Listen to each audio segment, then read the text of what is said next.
Welcome to Axonus learning online classes. അടുത്ത ഒരു ക്ലാസ്സിലേക്കാണ് നമ്മൾ പുതിയൊരു ക്ലാസ്സിലേക്കാണ് എത്തിയിരിക്കുന്നത്. ഈ ഒരു ക്ലാസ്സിൽ നമ്മുടെ ബാക്കി ഭാഗങ്ങൾ തന്നെയാണ്, ക്വസ്റ്റ്യൻസിൻ്റെ ബാക്കി ഭാഗങ്ങൾ കൂടി നമ്മൾ ഡിസ്കഷൻ ചെയ്യുകയാണ്. അപ്പോൾ എന്തൊക്കെയാണ് ക്വസ്റ്റ്യൻസ് എന്ന് നോക്കാം. 41 മുതലുള്ള ക്വസ്റ്റ്യൻസ് ആണ് ഡിസ്കഷൻ ചെയ്യാൻ പോകുന്നത്. എന്താണ് 41ാമത്തെ ക്വസ്റ്റ്യൻ എന്ന് ആദ്യം തന്നെ ചെക്ക് ചെയ്യാം. Explain the collective responsibility of the council of ministers. Council of ministers മന്ത്രിസഭയുടെ കളക്റ്റീവ് റെസ്പോൺസിബിലിറ്റി എന്താണ് എന്നാണ് ക്വസ്റ്റ്യൻ ചോദിച്ചിരിക്കുന്നത്.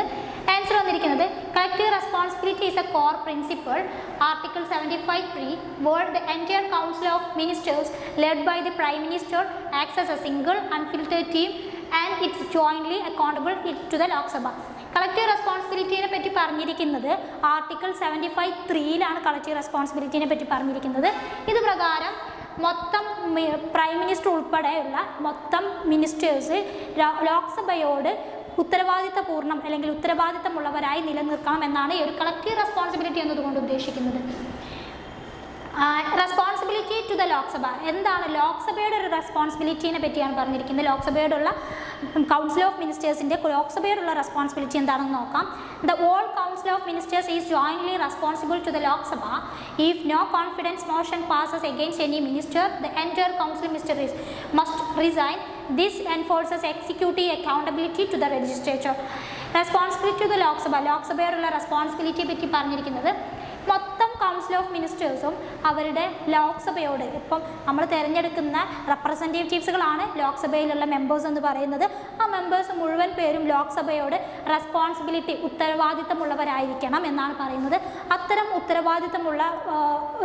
ഉത്തരവാദിത്തമുള്ള മെമ്പേഴ്സ് ലോക്സഭയിലെ ഏതെങ്കിലും ഒരു മെമ്പർ, ഇപ്പം ഏതെങ്കിലും ഒരാൾ നോ കോൺഫിഡൻസ് മോഷൻ പാസ്സാവുകയാണെങ്കിൽ, ഏതെങ്കിലും ഒരു മിനിസ്റ്റർക്ക് എഗെയിൻസ്റ്റ് ആയിട്ട് അവിശ്വാസ പ്രമേയം, നോൺ കോൺഫിഡൻസ് മോഷൻ എന്ന് പറഞ്ഞല്ല, അവിശ്വാസ പ്രമേയം ഏതെങ്കിലും ഒരു മിനിസ്റ്റർക്കെതിരെ ആയിട്ട് പാസ്സാവുകയാണെങ്കിൽ the entire council of minister will be going to destroyed എന്ന് വെച്ചാൽ മൊത്തം തകരുകയാണ് ചെയ്യുന്നത്. ആ മൊത്തം കൗൺസിൽ ഓഫ് മിനിസ്റ്റേഴ്സ് റിസൈൻ ചെയ്യും, ഡിമോളിഷിലേക്ക് പോകുമെന്നാണ് പറയുന്നത്. ഇത് എന്ത് ചെയ്യുന്നു? ലോക്സഭയോട് കൂടുതൽ ഉത്തരവാദിത്തമുള്ള ഒരു കോൺസെപ്റ്റായിട്ട് നിലനിൽക്കുകയാണ് കളക്റ്റീവ് റെസ്പോൺസിബിലിറ്റി എന്ന് പറയുന്നത്. Unity and unanimity of the cabinet ministers. Cabinet മിനിസ്റ്റേഴ്സിൻ്റെ ഡിസിഷൻസിൻ്റെ ഐക്യവും ഐക്യഖണ്ഡതയുമാണ് പറയുന്നത്. എന്താണെന്ന് നോക്കാം. Cabinet decisions must be publicly supported by all ministers even if they privately disagreed. The minister who refused to defend a decision must resign to maintain the government solidarity speaking with one voice. ഇപ്പം cabinet എടുക്കുന്ന decisions അവരുടെ ഏതൊരു ഡിസിഷൻസിനോടും മൊത്തമായിട്ട് publicly support ചെയ്യണം. എല്ലാ മെമ്പേഴ്സും publicly support ചെയ്യണമെന്നാണ് പറയുന്നത്. എന്നിപ്പോൾ അവിടെ പ്രൈവറ്റ്ലി അവർ ഡിസഗ്രി ആണെങ്കിൽ പോലും, പ്രൈവറ്റ്ലി അവർ അഗ്രി ചെയ്യുന്നില്ലെങ്കിൽ, അംഗീകരിക്കുന്നില്ലെങ്കിൽ പോലും പബ്ലിക്കലി ആ ഒരു കൗൺസിൽ ഓഫ് മിനിസ്റ്റേഴ്സ് എടുത്തിരിക്കുന്ന തീരുമാനത്തിനെ സപ്പോർട്ട് ചെയ്യണമെന്നാണ് പറയുന്നത്. അഥവാ ഇനി അങ്ങനെ എന്തെങ്കിലും ഒരു സപ്പോർട്ട്നെസ് ഒരു മിനിസ്റ്ററുടെ കയ്യെഴുത്തിൽ നിന്നും ഇല്ലെങ്കിൽ അത്തരം ഒരു മിനിസ്റ്റർ കൗൺസിലിൽ നിന്നും അല്ലെങ്കിൽ ലോക്സഭയിൽ നിന്നും അല്ലെങ്കിൽ രാജ്യസഭയിൽ നിന്നും ഗവൺമെൻറ്റിൻ്റെ ഐക്യദാർഢ്യം മനസ്സിലാക്കിക്കൊണ്ട് രാജിവെക്കണം, റിസൈൻ ചെയ്യണം എന്നുകൂടി അവിടെ മനസ്സിലാക്കുന്നുണ്ട്. നെക്സ്റ്റ് വരുന്നത് പ്രൈം മിനിസ്റ്റേഴ്സ് അതോറിറ്റിയാണ്. പ്രൈം മിനിസ്റ്റേഴ്സ് അതോറിറ്റി എന്താണ്? ലോക്സഭയിലുള്ളിലെ പ്രൈം മിനിസ്റ്ററുടെ ഒരു അധികാരം അല്ലെങ്കിൽ പ്രൈം മിനിസ്റ്ററുടെ ഒരു ഇമ്പോർട്ടൻസ് എന്തൊക്കെയാണെന്ന് നോക്കാം. The Prime Minister resignation or death automatically dissolved in the entire Council of Ministers, showing the Council's collective existence is tied directly to the Prime Minister leadership and the Lok Sabha support. ലോക്സഭയിലെ prime മിനിസ്റ്ററുടെ ഉത്തരവാദിത്തം വളരെ വലുതാണ്, അതുപോലെ തന്നെ അദ്ദേഹത്തിൻ്റെ ഇമ്പോർട്ടൻസും വളരെ വലുതാണ്. ഏതെങ്കിലും ഒരു സാഹചര്യത്തിൽ അദ്ദേഹം മരണപ്പെടുകയോ അല്ലെങ്കിൽ റെസിഗ്നേഷൻ ചെയ്യപ്പെടുകയോ രാജിവെക്കുകയോ ചെയ്യുന്ന സാഹചര്യത്തിൽ അദ്ദേഹത്തിൻ്റെ രാജി മൊത്തം കൗൺസിൽ ഓഫ് മിനിസ്റ്റേഴ്സിനെ ബാധിക്കും. കാരണം ആ മന്ത്രിസഭ തന്നെ വീഴുന്നതിന് കാരണം കൂടിയാകുന്നതാണ് ചെയ്യുന്നത്. അതുകൊണ്ട് തന്നെ ലോക്സഭയിൽ അദ്ദേഹത്തിൻ്റെ ഇമ്പോർട്ടൻസ് വളരെ വലുതാണെന്ന് കൂടി നമുക്ക് മനസ്സിലാക്കാം. ഓർ ക്വസ്റ്റ്യൻ ഉണ്ട് 46. ഓക്കെ, 41 ഓർ ക്വസ്റ്റ്യൻ ഉണ്ട്. എന്താണെന്ന് നോക്കാം. Explain the importance of no confidence motion. എന്താണ് നോൺ കോൺഫിഡൻസ് മോഷൻ അഥവാ അവിശ്വാസ പ്രമേയം എന്താണെന്നാണ് ചോദ്യം ചോദിച്ചിരിക്കുന്നത്. ആൻസർ നോക്കാം. എൻഫോഴ്സ് അക്കൗണ്ടബിലിറ്റി നടപ്പിലാക്കുക, ഉത്തരവാദിത്തം നടപ്പിലാക്കുക എന്നുള്ളതാണ് ആദ്യം പറയുന്നത്. It is the primary constitutional tool for Lok Sabha to hold the entire council of ministers accountable. ലോക്സഭയിലെ മൊത്തം കൗൺസിൽ ഓഫ് മിനിസ്റ്റേഴ്സിനെയും അതിൻ്റെ ഉത്തരവാദിത്വം നിർവഹിക്കാനുള്ള ഒരു പ്രൈമറി ടൂൾ മാത്രമാണ് എൻഫോഴ്സ് അക്കൗണ്ടബിലിറ്റി അഥവാ ഉത്തരവാദിത്തം നടപ്പിലാക്കുക എന്ന് പറയുന്നത്. Test majority it forces the government to prove its majority support in the power of law. Lower house എന്നറിയപ്പെടുന്ന ലോക്സഭയിലെ മെജോറിറ്റി സപ്പോർട്ട് പ്രൂവ് ചെയ്യാൻ ഇത്തരം ടെസ്റ്റ് മെജോറിറ്റികൾ ഗവൺമെൻറ്റിന് ആവശ്യമാണ്. ഫോഴ്സസ് റെസിഗ്നേഷൻ, ഫോഴ്സ് ചെയ്തിട്ടുള്ള റെസിഗ്നേഷനാണ് എന്ന് വെച്ചാൽ ഫോഴ്സസ് റെസിഗ്നേഷൻ എന്ന് പറഞ്ഞാൽ രാജിവെപ്പിക്കുന്നതാണ്. If passed the entire government must given resign. ആരെങ്കിലും ഒരാൾ ഫോഴ്സ് ചെയ്ത് അല്ലെങ്കിൽ ഏതെങ്കിലും ഒരാൾ പ്രധാനമായിട്ടും മന്ത്രിസഭയിലെ പ്രധാനമന്ത്രി രാജിവെക്കുന്ന സാഹചര്യങ്ങളാണെങ്കിൽ അത്തരം സാഹചര്യങ്ങൾ ഉണ്ടാവുകയാണെങ്കിൽ മൊത്തം ഗവൺമെൻറ്റിനെയാണ് അത് ബാധിക്കുക. അത് എൻറ്റയർ ഗവൺമെൻറ് ഡിസ്ട്രോയ് ചെയ്യുന്നത്, തകരുന്നതിന് കാരണമാകും. Ensuring that executive retains the confidence of the people's representative. ഇപ്പോൾ ഏതെങ്കിലും ഒരു സാഹചര്യങ്ങളിൽ അല്ലെങ്കിൽ ഒരു മന്ത്രിസഭ രാജിവെക്കാമെന്ന് പറയുകയാണെങ്കിൽ അത് മൊത്തം മന്ത്രിസഭയെ തന്നെ ബാധിക്കുന്ന ഒരു കാര്യമാണ്. പക്ഷെ അത്തരം സാഹചര്യങ്ങൾ ഇല്ലാതിരിക്കാനുള്ള പ്രധാന കാരണം ജനങ്ങളുടെ കോൺഫിഡൻസിൻ്റെ അടിസ്ഥാനത്തിലാണ്, അല്ലെങ്കിൽ ജനങ്ങൾ നൽകുന്ന കോൺഫിഡൻസിൻ്റെ അടിസ്ഥാനത്തിലാണ് ഈ ഒരു മന്ത്രിസഭ അല്ലെങ്കിൽ കൗൺസിൽ ഓഫ് മിനിസ്റ്റേഴ്സ് തന്നെ നിലനിൽക്കുന്നത് എന്ന് പറയുന്നു. എനേബിൾസ് ഡിബേറ്റ്സുകൾ നടത്താറുണ്ട്. It compels A public and parliamentary discussion on the governments performance and failures. ഇത് പാർലമെൻറ്റിൽ എന്ത് ചെയ്യുന്നു, ഇപ്പോൾ ഗവൺമെൻറ്റിൻ്റെ ഫെയിലിയേഴ്സ്, പ്രോഗ്രാംസുകൾ, പ്രോജക്ട്സുകൾ ഇതിനൊക്കെ ഡിസ്കഷൻ ചെയ്യുന്ന ഒരു ഡിബേറ്റ് നടത്താറുണ്ട്. 42nd ക്വസ്റ്റ്യൻ ആണ് നോക്കുന്നത്. 42nd ക്വസ്റ്റ്യൻ എന്താണെന്ന് നോക്കാം. Explain any 2 functions of municipalities. മുനിസിപ്പാലിറ്റികൾസ് ഒരുപാട് ഫങ്ഷൻസ് ഉണ്ട്. അമെൻമെൻറ്റ് 73, 74 പ്രകാരമാണ് മുനിസിപ്പാലിറ്റീസിനെ പറ്റി പറയുന്നിരിക്കുന്നത്. അപ്പം ഇത്തരം ഒരു 74ാമത്തെ അമെൻമെൻറ്റ് പ്രകാരമാണ് മുനിസിപ്പാലിറ്റീസിനെ പറ്റി പരാമർശിച്ചിരിക്കുന്നത്. ഇത് പ്രകാരം മുനിസിപ്പാലിറ്റീസിൻ്റെ പ്രധാന ഫങ്ഷൻസ് ഏതെങ്കിലും 2 ഫങ്ഷൻസ് എഴുതിയാൽ മതി. ഫങ്ഷൻസ് എഴുതാനാണ് പറയുന്നത്. ആൻസർ നോക്കാം. The main functions of municipalities urban local bodies. മുനിസിപ്പാലിറ്റീസിനെയും അർബൻ ലോക്കൽ ബോഡീസ് എന്നും അതേപോലെ പഞ്ചായത്ത് രാജ് ഇൻസ്റ്റിറ്റ്യൂഷൻസുകളുടെ പഞ്ചായത്ത് രാജുകളിലെയാണ് നമ്മൾ ലോക്കൽ ബോഡീസ് എന്ന് പറയുന്നത്. സെൽഫ് ഗവൺമെൻറ്റുകൾ are broadly categorized into obligatory and discriminatory. ഒബ്ലിഗേറ്ററിയുമായിട്ടും ഡിസ്ക്രിമിനേറ്ററി ആയിട്ടുള്ള 2 അല്ലെങ്കിൽ എസെൻഷ്യൽ ആയിട്ട് ഓപ്ഷണൽ ആയിട്ടുള്ള 2 ഫങ്ഷൻസ് ഉണ്ട് എന്നാണ് പറയുന്നത്. ഇതിൽ കുറച്ച് ഫങ്ഷൻസ് ആണ് ഇവിടെ പറയുന്നത്. 2 ഫങ്ഷൻസ് ആണ് എഴുതിയാൽ മതി. നമുക്കറിയാവുന്ന 2 ഫങ്ഷൻസ് എഴുതുക എന്നുള്ളതാണ്. ഒന്നാമത്തെ ഫങ്ഷന് public health sanitation waste management ആണ്. Public health sanitation waste management. അതിൽ water supply, providing clean water, drinking water, വെള്ളം കൊടുക്കുക, കുടിവെള്ളം കൊടുക്കുക എന്നുള്ളതാണ്. നല്ല വൃത്തിയുള്ള കുടിവെള്ളം ജനങ്ങൾക്ക് പ്രൊവൈഡ് ചെയ്യുക എന്നുള്ളതാണ് വാട്ടർ സപ്ലൈ കൊണ്ട് ഉദ്ദേശിക്കുന്നത്. Sanitation, managing sewerages and drainage system and cleaning streets and places, public place manage ചെയ്യുക. ഡ്രെയിനേജ് സിസ്റ്റങ്ങൾ അല്ലെങ്കിൽ സ്വീച്ചേഴ്സസ് ഒക്കെ മാനേജ് ചെയ്യുക. അതോടൊപ്പം തന്നെ എന്ത് ചെയ്യുക, പബ്ലിക് പ്ലേസുകളും സ്ട്രീറ്റ്സുകളും ക്ലീൻ ചെയ്യുക, വൃത്തിയായിട്ട് സൂക്ഷിക്കുക എന്നുള്ളതാണ് പറയുന്നത്. വേസ്റ്റ് ഡിസ്പോസലാണ്. Collection and disposal of the solid waste. വേസ്റ്റുകൾ നമ്മൾ എടുത്താൽ മാത്രം പോരാ, അത് കളക്ട് ചെയ്താൽ മാത്രം പോരാ, അത് കൃത്യമായിട്ട് ഡിസ്പോസ് ചെയ്യേണ്ട ഉത്തരവാദിത്വം കൂടി ഈ ഗവൺമെൻറ് മുനിസിപ്പാലിറ്റി ഗവൺമെൻറ്റുകൾക്ക് ഉണ്ടായിരിക്കേണ്ടതാണ്. രണ്ടാമത് പറയുന്നത് ഇൻഫ്രാസ്ട്രക്ചർ ആൻഡ് പബ്ലിക് വർക്ക്സ് ആണ്. Maintains and public assets, building and maintaining roads, bridges and street lights. ഗവൺമെൻറ്റിൻ്റെ അല്ലെങ്കിൽ പബ്ലിക്കായിട്ടുള്ള കുറച്ച് തിങ്സുകളാണ്. പബ്ലിക് കാര്യങ്ങളുണ്ടാവും, അത് മെയിൻറ്റെയിൻ ചെയ്യുക. പബ്ലിക് അസറ്റ്സുകൾ ഉണ്ടാവും, അത് മെയിൻറ്റെയിൻ ചെയ്യുക. ബിൽഡിങ്സുകൾ, റോഡ്സ്, ബ്രിഡ്ജസ് തുടങ്ങിയ കാര്യങ്ങളൊക്കെ മെയിൻറ്റെയിൻ ചെയ്യുക, അത് കേടുകൂടാതെ സൂക്ഷിക്കുക എന്നുള്ളതാണ്. അർബൻ കൺട്രോളാണ്. Implementing urban planning and regulating land use and building construction, urban control ചെയ്യുക എന്ന് വെച്ചാൽ വലിയ കെട്ടിടങ്ങളൊക്കെ ഉണ്ടാകുമ്പോൾ അത് കൺട്രോൾ ചെയ്ത് കൊണ്ടുവരിക, ഒരു ഇംപ്ലിമെൻറ്റിങ് അർബൻ പ്ലാനിങ് തന്നെ ഇംപ്ലിമെൻറ്റ് ചെയ്യാൻ ശ്രമിക്കുക. അതോടുകൂടി ലാൻഡ് റെഗുലേറ്റിങ്സും ബിൽഡിംഗ് കൺസ്ട്രക്ഷൻസൊക്കെ യൂസ് ചെയ്യുന്നതിനൊക്കെ ഒരു കൺട്രോളിങ് കൊണ്ടുവരിക, അതിനൊരു റൂൾസും റെഗുലേഷൻസും നിലനിർത്തുക. പ്ലാനിങ് ആൻഡ് റെഗുലേഷൻസും വെൽഫെയർ ആൻഡ് എൻവയോൺമെൻറ്റും എന്ന് പറയുന്നത് മറ്റു 2 ഫങ്ഷൻസ് കൂടിയാണ്. നമുക്കറിയാവുന്ന 2 ഫങ്ഷൻസ് എഴുതിയാൽ മതി. 43-ാമത്തെ explain the concept of sustainable development. Sustainable development എന്താണെന്നാണ് ചോദ്യം ചോദിച്ചിരിക്കുന്നത്. അപ്പോൾ എന്താണ് സസ്റ്റൈനബിൾ ഡെവലപ്മെൻറ്റ് എന്ന് നോക്കാം. Development that meets the needs of the present without compromising the ability of future generation to meet their needs. പ്രസൻറ്റിലുള്ള ആവശ്യങ്ങളെ നിലനിർത്തിക്കൊണ്ട് തന്നെ ഫ്യൂച്ചറിലെ ആവശ്യങ്ങൾ കൂടി കൈകാര്യം ചെയ്യാൻ അല്ലെങ്കിൽ മെയിൻറ്റെയിൻ ചെയ്യാൻ സാധിക്കുന്നതിനെയാണ് നമ്മൾ എന്ത് പറയുന്നത്, സസ്റ്റൈനബിൾ ഡെവലപ്മെൻറ്റ് അല്ലെങ്കിൽ ഒരു ഫ്രണ്ട്ലി ഇക്കോ സിസ്റ്റം നിലനിർത്തിക്കൊണ്ടായിരിക്കണം സസ്റ്റൈനബിൾ ഡെവലപ്മെൻറ്റ് തന്നെ നിലനിർത്തേണ്ടത്, അല്ലെങ്കിൽ അത്തരമൊരു ഡെവലപ്മെൻറ്റാണ് രാജ്യത്ത് അല്ലെങ്കിൽ ലോകത്ത് നിലനിർത്തേണ്ടതെന്ന് പറയുന്നു.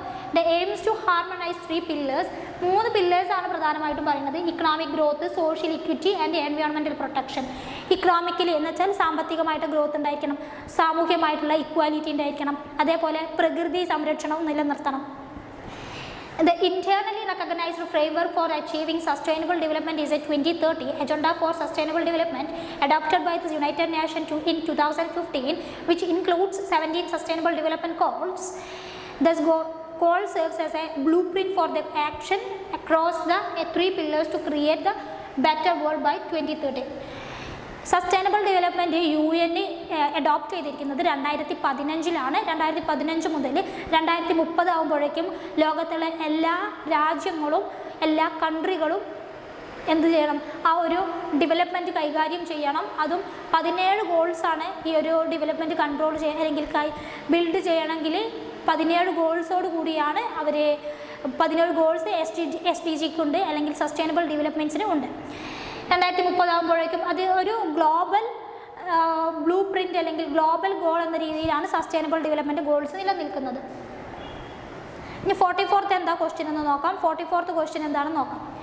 Analyse any 2 main hindrance to good governance.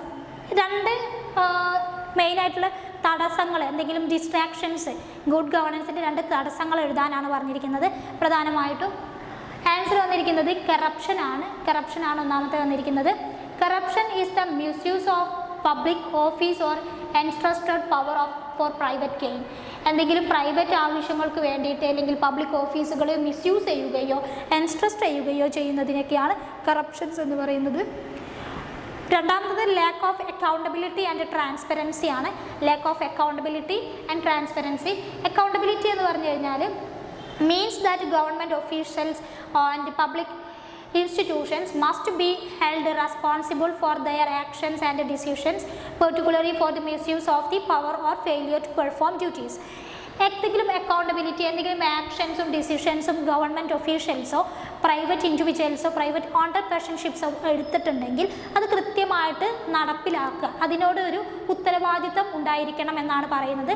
അതൊരു ഫെയിലിയറിലേക്ക് പോവാതെ കൈകാര്യം ചെയ്യുക എന്നുള്ളതാണ്. ഒരു അക്കൗണ്ടബിലിറ്റി ഉണ്ടായിരിക്കണം എന്നാണ് പറയുന്നത്.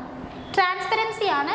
Involves open government actions giving citizens access to informations about government process.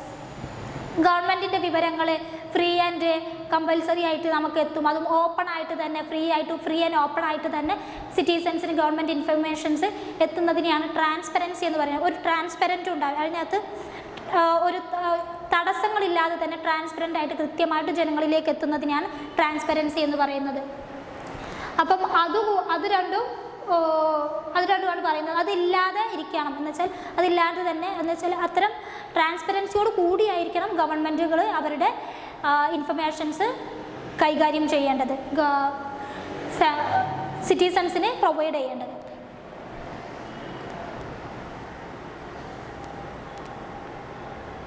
Class 45th question ആണ്. 45ാമത്തെ ക്വസ്റ്റ്യൻ ആണ് നോക്കുന്നത്. Highlights and 2 areas of cooperation between India and Sri Lanka. ഇന്ത്യയും ശ്രീലങ്കയും തമ്മിലുള്ള ഏതെങ്കിലും 2 കോപ്പറേഷൻസ് എഴുതാനാണ് പറഞ്ഞിരിക്കുന്നത്. ഇന്ത്യയും ശ്രീലങ്കയും തമ്മിലുള്ള കോപ്പറേഷൻസ്. എന്താ ആൻസർ ഒന്ന് നോക്കാം. 2 Key areas of cooperations between India and Sri Lanka are economic development and defense and security. പ്രധാനമായിട്ടും ഇന്ത്യയും ശ്രീലങ്കയും കൈകാര്യം ചെയ്യുന്ന രണ്ട് പ്രധാന ഏരിയാസ് എന്ന് പറയുന്നത് ഇക്കണോമിക്, സെക്യൂരിറ്റി ആൻഡ് ഡിഫൻസ് എന്ന് പറയുന്ന 3 ഏരിയാസിലാണ് പ്രധാനമായിട്ടും ഇന്ത്യയും ശ്രീലങ്കയും തമ്മിലൊരു കോപ്പറേഷൻസ് നിലനിർത്തുന്നത്. The relationship is based on the historical, cultural and geographical ties. അവർ തമ്മിലുള്ള ഒരു റിലേഷൻഷിപ്പ് തന്നെ നിലനിൽക്കുന്നത് ഹിസ്റ്റോറിക്കലി, അതേപോലെ ജിയോഗ്രഫിക്കലി, കൾച്ചറലി ആയിട്ടുള്ള ഒരു റിലേഷൻഷിപ്പാണ് ഇന്ത്യയും ശ്രീലങ്കയും നിലനിർത്തുന്നത്. Which have supported board corporation across various sectors. വലിയ രീതിയിലേക്ക് ബോർഡായിട്ടുള്ള കോപ്പറേഷൻസ് ഇന്ത്യയും ശ്രീലങ്കയും തമ്മിൽ നിലനിർത്തുന്നുണ്ട്. ഒന്നാമത്തേത് പറയുന്നത്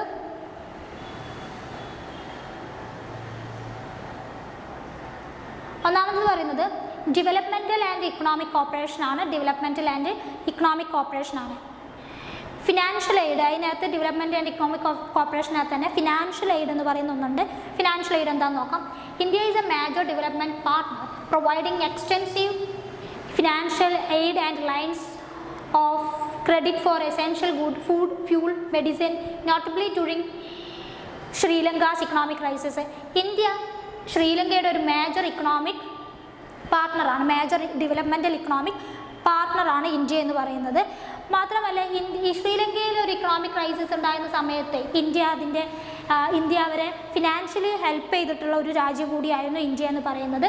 പ്രധാനമായിട്ടും പ്രൊവൈഡ് ചെയ്യുന്ന ഇന്ത്യയും ശ്രീലങ്കയും തമ്മിൽ പ്രധാനമായിട്ടും പ്രൊവൈഡ് ചെയ്യുന്നത് എസെൻഷ്യൽ ഗുഡ്സുകളായിട്ടുള്ള ഫുഡ്, ഫ്യൂൾ, മെഡിസിൻ തുടങ്ങിയിട്ടുള്ള എസെൻഷ്യൽ ഗുഡ്സുകൾ പ്രൊവൈഡ് ചെയ്യുകയും അതിലൂടെ ഒരു ഫിനാൻഷ്യൽ സ്റ്റെബിലിറ്റി പരസ്പരം നിലനിർത്തുകയും ചെയ്യുന്നുണ്ട്.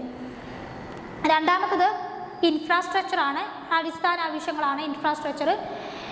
Corporation includes major projects like Indian housing project 50,000 50K ഹൗസസിൻ്റെ ഒരു പ്രൊജക്ട്സ് ഉണ്ടായിട്ടുണ്ട് ഇന്ത്യയിൽ. ആ ഒരു പ്രൊജക്റ്റ് ഇന്ത്യയുടെ ഒരു പ്രൊജക്റ്റ് ആയിരുന്നു അത് ശ്രീലങ്കയുടെ കോപ്പറേഷനോട് കൂടി നടപ്പിലാക്കിയിട്ടുണ്ട്. Development of the Kankeshwari port and joint development of the Trincomalee oil tank farms. ഒരുപാട് ഇൻഫ്രാസ്ട്രക്ചർ പ്രോജക്ട്സുകൾ ഇന്ത്യയും ശ്രീലങ്കയും നടപ്പിലാക്കിയിട്ടുണ്ട്. അതിന് എക്സാമ്പിൾസൊക്കെയാണ് ഇവിടെ കൊടുത്തിരിക്കുന്നത്. ഈ എക്സാമ്പിൾസിൻ്റെ അടിസ്ഥാനത്തിൽ ഒരുപാട് ഇന്ത്യൻ ശ്രീലങ്കയും ഒരുപാട് ഇൻഫ്രാസ്ട്രക്ചർ കോപ്പറേഷൻസ് നിലനിർത്തിയിട്ടുണ്ട്. ഡിഫൻസ് ആൻഡ് സെക്യൂരിറ്റി കോപ്പറേഷനാണ് ലാസ്റ്റ് വരുന്നത്. അത് രണ്ടാമത്തത് ഡിഫൻസ് ആൻഡ് സെക്യൂരിറ്റി കോപ്പറേഷൻസ് ആണ്. എന്നുവെച്ചാൽ ഒരു സുരക്ഷ ഭാഗമായിട്ടും അതേപോലെ തന്നെ സുരക്ഷയുടെയും പ്രതിരോധത്തിൻ്റെ ഭാഗമായിട്ടുള്ള ഒരു കോപ്പറേഷൻസ് ആണ്. ജോയിൻറ്റ് എക്സസൈസുകൾ ഉണ്ടായിട്ടുണ്ട്.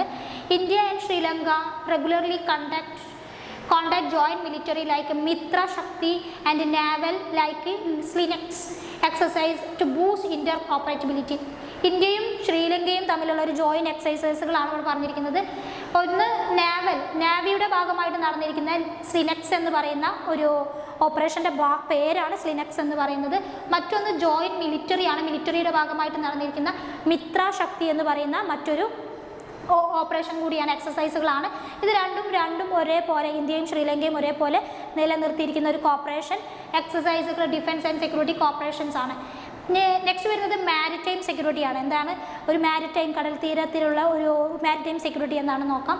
ആസ് നെയ്ബേഴ്സ് ഇൻ ഇന്ത്യൻ ഓഷ്യനിലെ ഒരു നെയ്ബർ കൂടിയാണ് ശ്രീലങ്ക എന്ന് പറയുന്നത്. They cooperate on counter terrorism, anti piracy and surveillance align with India Sagar vision. ഇന്ത്യൻ്റെ ഒരു സാഗർ വിഷൻ എന്ന് പറയുന്നത്.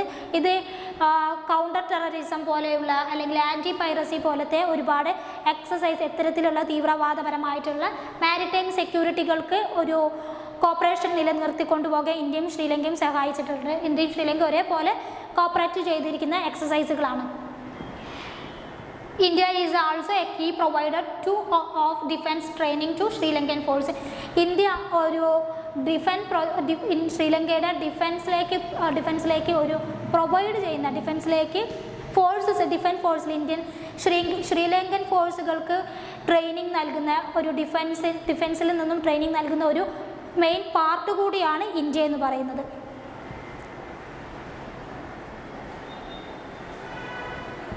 ഓക്കെ, അപ്പോൾ ഇത്രയും ക്വസ്റ്റ്യൻസ് ആണ് ഈ ഒരു പാർട്ടിനകത്ത് നമ്മൾ ഡിസ്കഷൻ ചെയ്തിരിക്കുന്നത്. അടുത്ത ഭാഗമായി നമുക്ക് വീണ്ടും കാണാം. Thank you.